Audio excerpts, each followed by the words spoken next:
We're the cool guys. I'm George. And I'm David. Today we're joined by Andrea Grinstead, a secretary with a gun at the Irmo Police Department. It's true. Awesome. Yeah.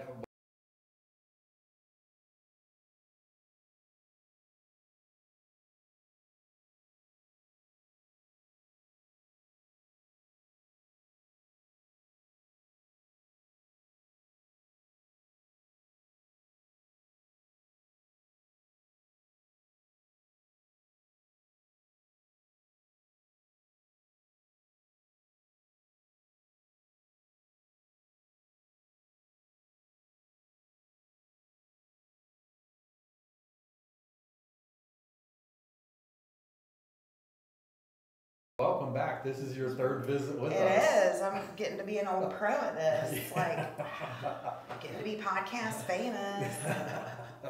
And actually, I think your episodes are the most watched episodes of all the ones that we've done. And we've done a total of about 24, 25 now. Well, that's awesome. Yeah. So welcome back. Good to be back. Yep. So you're still with the Irmo Police Department? Still. We'll see how this goes today. I might be uploading my resume to LinkedIn. We'll see. Well, I know you're very well thought of because I've gotten to know Chief Bobby Dale a little better and know your major now because he and I are involved in a program this year, and everybody just seems to love you to death over there. So, and That's the front they put out. Yeah, literally, I'm pretty sure they're tired of me. They're probably tired of my shenanigans. She's great. Yeah, she's like one of those videos where you can't blink. Like, she's great. We really love her here. And like you're holding up the paper with the day's date on it. Oh, so the last couple of times we've talked to you about law enforcement stuff, and we'll get there, I guess, with the conversation. But I think just to bring it around to you're single female and buying real estate. What was that like for you the first time you went to buy your first home? Well, luckily, the first time I bought my first home that I bought, I was 22 years old. And I can remember my granddad he was like my financial advisor. You know, he'd gone through the Depression. He was the type of person that was like, if you don't have the cash to spend it on it today, you don't need it. And so I remember like, all my friends are getting apartments and I want to live in an apartment. And he's like, absolutely not. He's like, you're not buying a house. Like, you're not living in an apartment. You're buying a house. I'm like, I don't want to buy a house. And he's like, no, you're buying a house. So I bought a house. Luckily, like, he helped me through that. But the first time we bought from a lady who was just selling her townhome, and so I don't remember. Like I said, I was only 22, so he did a lot of that stuff for me. Okay. But I lived there for probably 9 years. Wow. And like, of course, like when all of my friends' stuff was breaking and they were calling their landlords, my stuff's breaking, and like I'm calling my granddad, and I'm like, please come help me. So eventually, that was a townhouse. And then the town of Irmo upped the in-town stipend that we get for living in town. Okay. So then it just made sense. It was cheaper to move to Irmo. So the hardest part was trying to figure out, where am I going to live? Because I can drive through Irmo, like, been to that house, been to that house. Who do I want my neighbors definitely to be? Been to that house, don't want to go. So I was able to find, like I've said before, like a little tiny retirement community where everybody's retired, nice patio home. And luckily, the people that were selling it found out that an Irmo officer wanted to buy it, and the neighborhood's like, yes, please sell. So luckily, once again, my granddad I was at the closing, and I knew about the inspections and all that kind of stuff, but I had a really good realtor too that helped us get through that. And once I bought my new house, then I went ahead and got like a home warranty. So now if something breaks, I'm like, now look, it might take 3 days for your air conditioning to get fixed, but you don't have to shell out $4,000. Yeah. And that's something I never thought about, being in your position, knowing who your neighbors are, because you're always concerned about who the neighbors are, but when you're in a position like yours, you're like, I've been to that neighborhood enough where I don't really want to go back if I don't have to. I know them kids. I'm not living next to those kids. finding the right home for sale is kind of limited. Yeah, it's very hard. You're like, because you're limited into where you could, like I said, because like you know who your neighbors are going to be. So you're like, I'm not going to live there. Not going to live there. Wow. Well, you obviously were very blessed by having a lot of guidance from your grandfather, and I think there are probably a lot of women that don't have somebody like that in their life of keeping them on track but making them do the smart thing. And I did it against my will. Like, man, you should 21-year-old Andrea just wanted to take out $700 a month and light it on fire. So I'm glad I listened to him because he's like, you are not living in an apartment. You're buying a house. Like, okay, fine, I'm buying a house. Which, I mean, I'm glad I did because I look around at people that are renting right now, and even in like the neighborhood that I live in, and it's like twice what my mortgage is. Yeah. And you're not getting any equity out of it. You're just throwing the money at it. And luckily, when you're talking about mortgages, I refinanced in 2020 before the election because like you didn't know which way it was going to go. So luckily I refinanced and got a very low rate. Yeah. And I mean like that has definitely benefited me. Yeah. It benefited a lot of people. And some of that is, I think, attributed to why the market is so slow, right? You know, people that refinance at 3-something% or 2 3/4% have a crazy small mortgage, and they're looking at going, maybe I need something bigger, but you know what? No. I like where I'm at. Yeah, no, because it was like I think I went from like a 4.6 to a 3.1. Wow. And now, like, my brother and my sister-in-law just bought a house, and double that. Theirs is nothing near a 3.1, which is insane to me. I think I was talking to a mortgage broker this morning. It's like 6.5 this week but that's down from the 2 weeks ago. Someone said it was 7.25. Yeah. Well, when my sister-in-law was looking, they were finding the big problem was like people from up north would just like sight unseen. Yep, I want that house, and just buying up properties down here, and there was nothing. Yep, we've done that with folks. Yeah, we're from property. Come on, on. No, and that's the thing is like because I'm getting like all these emails, and don't get me wrong, like the value of my home has like shot up ridiculously. And I'm like, oh yeah, that's great, but if I sell it, where am I going to go? Yeah, you're still going to have to buy something. Where are you going to go with a mortgage payment less than $700? You ain't going nowhere. Sell high, buy high. Yeah, like I'll be down here in Finley Park living under the fountain.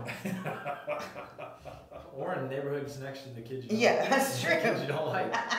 I'll be showering at the police department, living in the basement. So what's your advice to younger women these days based on the experience you've had? Owning 2 different homes and kind of being forced to go that route rather than allowing to be rented. What do you say to them? I mean, I think it really just depends on what's best for the person. If you're not gonna put down roots somewhere, and if you don't mind paying, $1,100-$1,200 rent, but anytime you call your landlord, they fix it. Then that I think if that's the best route for you, that's the best route for you. For me, I obviously put down roots, and it does help that the town of Irmo does pay half my mortgage and drink none of my vodka. They're the best roommate ever. But at the same time, I'm also able to take the interest and deduct it against my taxes. So you're not just burning up your money at the end of the year. I'm able to deduct that, or any home improvements, or anything like that. It really just depends. Like let's say I have a sister, my baby sister. She's 9 years younger than me. She does the traveling nurse thing. It makes no sense for her to own a home. And especially the people that she works for, they pay for her everywhere to go. It would be dumb for her to have a home because she just travels all the time. So it's really what your lifestyle is. Do you want to take care of the maintenance? Do you want to cut the grass? Do you want to do all that? Everything else that comes with it. Yeah, because some people would rather just be like, you know what? I would rather pay X amount of dollars and somebody cut my grass, pay the water, whatever. So it really just, like I said, it depends on what you can afford. Yeah. You should put a tiny house in your backyard and rent it to your sister just when she's home. Yeah. Listen, I tell her she's engaged, and her her fiance is a project manager for Apple. Okay. And I'm like, so when you guys settle down and get your mansion, I'm going to live in your pool house and I'm going to be your security guard and you can take care of me. So. You and the 2.5 dogs. Right? Yes, me and the 2.5 dogs. 2.5 dogs. Mm-hmm. So you live in the town of Irmo. Yes. What do you like about the town of Irmo? I mean, I'm sure it's changed in the years that you've been there. Yes, we've grown a lot. What I do like is my 1.5 minute commute to work. Yep. You just got to make it through Lake Murray and St. Andrews, and I'm good as I'm golden. I just got to get across that. But then at the same time, that could be like a double-edged sword because, most of the time, I'm sure you guys work downtown, you use that time home on your commute to decompress, to, maybe you just want to drive and cry. It's a short drive. Yeah. It's a short drive. You want to better get your tears out quick. Like you just want to cry. Yeah. You want to listen to some music, whatever. You do whatever you need to do to decompress from that day. I got 1.5 minutes to do it. So it's like, girl, we better get this cry out real good, or else we're gonna be crying in the shower. So I do like living very close to where I work, especially if something happens and I'm at home and not busy. Usually, especially if it's an event, I'll respond. I'll show up. Yeah. So. Yeah, another thing with that though, you live in the town you work as a police officer. Mm-hmm. So when you're out in your daily life, you are also seeing the people, even though you're off duty, that you deal with while you are on duty. Is that something in your head that you're like, I really just don't even want to look at you right now? Yeah, I mean, I'm not gonna lie. It's led to some very awkward encounters in Kroger. I'm just, bread. Yeah, I was like, Put that back out. I saw you. Yeah, I'm just trying to buy some wine and chocolate. I want to go home, have a good cry. You know what I mean? And I'll run into people, and when I worked the road, all this hair and makeup was not a thing. No makeup, hair pulled back. You could see my little ponytail coming from a mile away. But I have run into people who are like, oh, I remember you. You arrested me, and I'm like, how did that reaction go? And oh no, you were really nice. Oh, thank God. And then I've had people who just I'm like, why is this person giving me the evil eye? They're standing there across, in the meat section, trying to put some kind of voodoo curse on me, and I'm like, why? And then I'm like, oh, now I remember. So it's like I said, it's definitely, it has its good moments and it has its bad moments. But mostly since I'm behind a desk now, I usually people don't see me out in the public that much. Except at coffee talk. Yeah. Mm-hmm. So, one of the things that we understand that is more of a growing problem in the Irmo area is homelessness. Mm-hmm. Tell us a little bit about that, and just what is being experienced in Irmo, because you see kind of that transition wave coming out of downtown Columbia out to the Irmo area, and I think it weighs on people. Yeah, and so homelessness is one of those issues where it's you want to be compassionate, but at the same time, people are like, I don't want that in my backyard. And so I think that, you have to draw a very clear line between, are we helping people or are we making the problem worse for them? And it's tough. Yes, it's starting to trickle out of the city of Columbia, and it's getting to places like Irmo and Chapin. And so people in Irmo that aren't used to that, we'll get 50. I think there's a homeless person at the gas station. Where, the city of Columbia, you just see homeless people all the time. And so it's, like I said, it's a catch-22 situation because you want to offer these people resources. You want to offer them a way to better themselves or make a better life for themselves or to make better choices.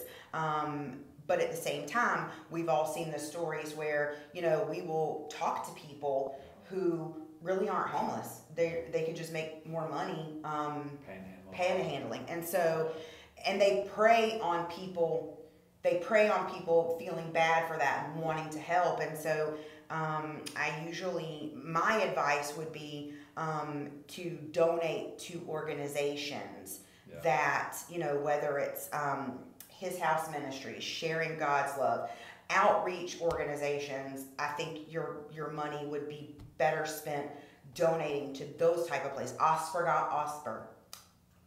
Oliver Gospel Mission.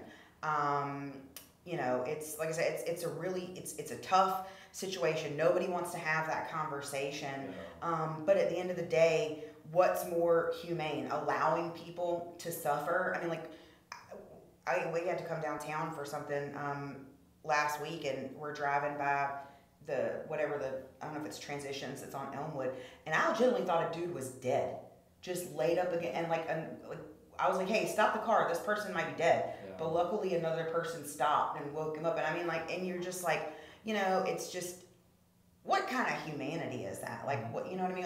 What are we, there's just really no solution, and you don't want to make it worse. But I just think that's, it's not a way that people should live. But at the end of the day, some people, that's the way they like to live. We've talked to people from Seattle that we've gotten out with, and FI, we're like, hey, how did you get here to Columbia, South Carolina? And they're like, hey man, we just heard that you guys are real nice down here. The weather's nice. So like I said, I wish that I could come up with a solution that would make everybody happy. But like I said, it's one of those solutions where, we want to address it, but at the same time, people are just like, if it's out of sight, it's out of mind. So do you find the tolerance level for that type of, it's not a crime, but that type of behavior going on higher or lower out in Irmo, or is it just to kind of depend on the person that passed by and sees it? I think it's really just on an individual level. For the most part, if, like I said, it's become a little bit of an issue, like I said, with the panhandling. But like I said, it just depends. It depends on the person. It depends on, the business.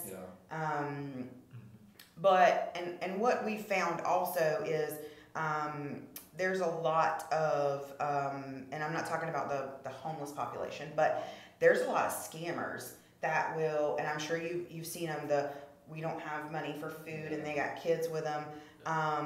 We're finding out a lot of those are scammers, and they're using kids to prey upon, we feel sorry for them.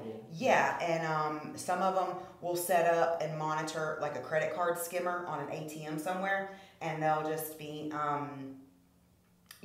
monitoring it and holding a sign saying we need help or whatever. Now, I'm not saying everybody that is holding a sign for help is a scammer, but we've run into a lot of that, information's being shared between SLED, Richland County, Lexington County, that you can also get got by scammers that way, because there are terrible people in this world that know that people are going to see something that says, I don't have money for my child for food or whatever, and people are going to give, because nobody wants to see a child suffer. And so, my advice to anybody that sees that and is worried is I would call I'd call your local police agency, and we can go out there and speak with them and determine, could this be a part of group of these scammers? Because there's various ways that we are able to identify them. Or, hey, could this be a family in need, and we need to offer them resources, we need to put them in contact with DSS or put them in contact with a shelter. But if you're ever not sure, then my advice would be to call your local law enforcement agency and let us go check it out. Not to keep harping on this, but I'm just truly interested.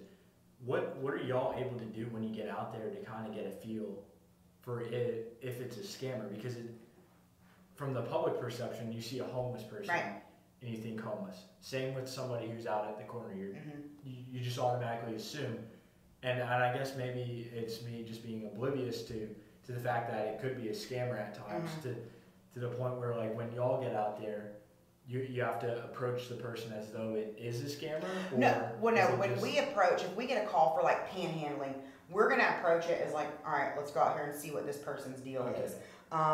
There are certain things that will tip us off to whether or not it is this sect of scammers. Sure. Yeah, there are just certain things, and even like, you know, and I've seen people post about it on like the Facebook pages where you'll have somebody, like let's say they've got a tag out of North Carolina, and they're like, oh, I don't have any money, whatever, and they're like, wait a minute, we just saw that person doing the same thing at Lowe's, only they were saying this. Yeah. So, like I said, there are certain databases that, you know, we can run names through, and it'll tell us, hey, this agency's gotten out with them. This is what this story was. This agency's gotten out with See them. how much it changes. Yes, and so sometimes, like I said, this group of scammers, we're able to kind of keep track of them. Box into a story. Yeah, throughout, you know, throughout the state. And some of these scams go like, you know, to extend to other states. Yeah. But if you're, you know, that concerned, or you think that, like I said, this could be a situation where, yes, this is a family in need and they are begging for money and it's not something that they want to do, they're not proud to do it, call us, because like I said, we'll be able to come out there, have a conversation with them, and determine what needs to happen from there. Interesting.